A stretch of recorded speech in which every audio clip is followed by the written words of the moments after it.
কথার অনুষ্ঠান, এখানে মৌসুমী শর্মিষ্ঠা লক্ষ্মী আছে, সেখানেও দীর্ঘ বক্তব্য রাখবে।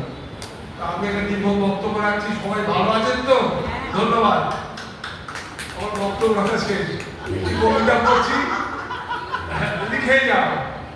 ভালোবাসার ক্ষতচিহ্ন দেখতে ভালো লাগবে না, তবু সূর্য উঠবে, তবু জোয়ার ভাটা চলবে, হাঁটতে থাকবো আমি।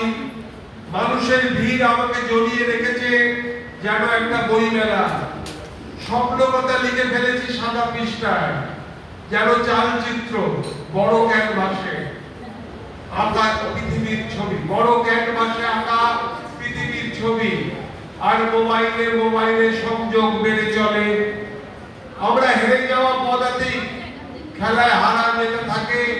আর জীবনে যদি কেউ জিতে ফেলে, সে সম্রাট সেজে হুকুম করে। আর যে হারে, সে দিক চক্র বাল ঘিরে বল বল করে ঘুরে বেড়ায় চিরকাল। হেরে যাওয়ার ক্ষতচিহ্ন থাকবে আর তুমি কাঁদবে না, এটা কি হতে পারে কবি? দেখো বিশ্ব সংসার তোমার দিকে তাকিয়ে হাসছে, তবে তুমি লেখো জীবনের দিনলিপি। যেন তুমি রেশের মাঠের ঘোড়া, আর আমি যেন বেঁচে থাকা মৃতদেহ।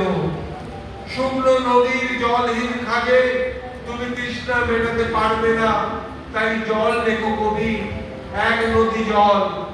সবুজ পৃথিবীতে রেখে যাবো প্রাণ, আর ভালোবাসা ফিরে পেতে লেখো, শুধু লিখে যাও রক্ত করে।